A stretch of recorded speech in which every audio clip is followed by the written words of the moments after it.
আসসালামু আলাইকুম। শুরু করলাম। এই যে ভিডিওতে দেখেন এখানে প্রথম শ্রেণীর যে মূল্যায়ন প্রথম প্রান্তিকের তো 26-এর। তো আপনারা জাস্ট একটু যদি এই প্রশ্ন এসে থাকে তাহলে অবশ্যই মিলিয়ে দেখেন, আর যদি না হয় বা এই পরীক্ষাটা শেষ হয়েছে এই কারণে আমি একটু এটা দিচ্ছি যাতে আপনাদের যাদের পরীক্ষা চলবে বা শুরু হবে আপনারা দেখতে পারেন। দেখেন, সঠিক মাত্রা বজায় রেখে স্বরবর্ণগুলো ধারাবাহিকভাবে লেখো। মাত্রা বলতে অর্ধমাত্রা, পূর্ণমাত্রা, এগুলি আমরা যে সময় লেখার জন্য তাদের যে সময় ক খ বা এটা কিন্তু প্রথম শ্রেণীর, ঠিক আছে, সরেয়া সেগুলি কিন্তু তারা মোটামুটি করতে পারে। আর বিশেষ করে আমরা অনেকেই চিন্তা করি যে না প্রাকে আমরা ভালো মতো শিখাবো না, মানে শিখবি না, এরকম না। প্রাকে আপনি যদি বর্ণগুলি অ্যাটলিস্ট চিনিয়ে রাখতে পারেন তাহলে প্রথম শ্রেণীতে আসলে তখন তার কার চিহ্ন এবং ওইগুলো আরেকটু ভালো মতো শিখবে। তো এই ক্ষেত্রে আপনারা কিছু কিছু করে শিখিয়ে রাখবেন। তো সঠিক মাত্রা বজায় রেখে, যেমন এইখানে দেখেন এই রস্বইর যে বিষয়টা, এখানে কিন্তু পূর্ণ মাত্রা আছে, এই যে পূর্ণ মাত্রা, তারপরে রিতে অর্ধমাত্রা।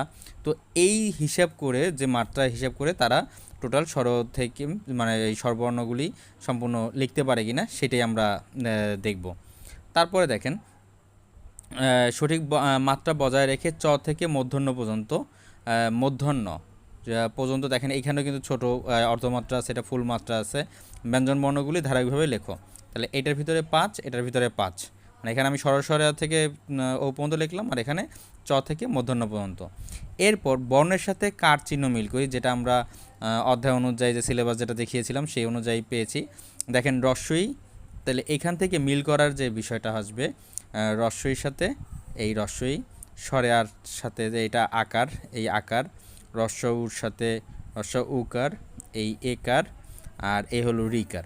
তো এরকমভাবে এই বক্স করেও করতে পারে, বা এটা সমান সমান দিয়ে লিখলেও, যেটা স্যার যেভাবে বলে সেভাবে লিখতে পারেন। তাহলে প্রতিটায় 2 করে আপনি 10 পাচ্ছেন। আর ফাঁকা ঘরে আগের ও পরের বর্ণ লেখো। এখন এর পরে কোনটা আসবে?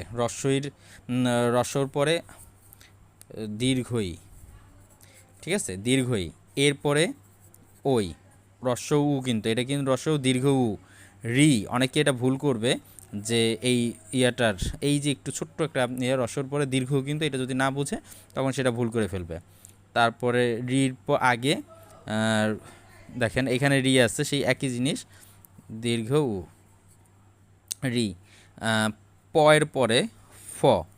তো এরকম করে আমরা বিষয়গুলো শেষ করব, যে যাতে ফাঁকা ঘরটা একটু ব্যতিক্রমভাবে, যদি এটা আমরা প্রথম শ্রেণী প্রতিটা অধ্যায় বা ওইভাবে শেষ করতে পারি। আর ওরা যেহেতু প্রথম অবস্থায়, তো সেখানে আপনার প্রাকে পরীক্ষা না থাকলেও আমাদের প্রথম শ্রেণীতে যেহেতু পরীক্ষা আছে, অতএব তারপরেও পরীক্ষাটা প্রথম একটু এলোমেলো বা ওরা একটু ভয়ভীতি পেতে পারে, ওদের একটু বুঝিয়ে বললে ওরা পারবে। তারপরে ফাঁকা ঘরে, এটা অনেকেই বাচ্চারা বুঝে না, তখন বুঝিয়ে দিতে হয়। ফাঁকা ঘরে কার চিহ্ন বসিয়ে শব্দ তৈরি করো। তাহলে এই যে ফাঁকা যে চিহ্নটা, সেখানে বলছে কার চিহ্ন, এই যে এইগুলি কিন্তু কার চিহ্ন, ঠিক আছে, আকার ও শিকার। তো এইখানে কয় আকার, কয় আকার, কাক। তারপর এইখানে এই বিষয়টা নিয়ে একটু কনফিউশন আছে যে তারা এটা কি প্রশ্নটা কী হিসাবে করছে।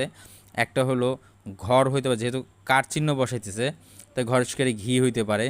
তারপরে কয়কারে কাট, কাঠ, কয় আকার। তারপরে ডয়কারে ডা, ডাব, ডয় রসিকারে ডিম ও ডিম। এখন এটাকে ঘি হইতে পারে, ঠিক আছে।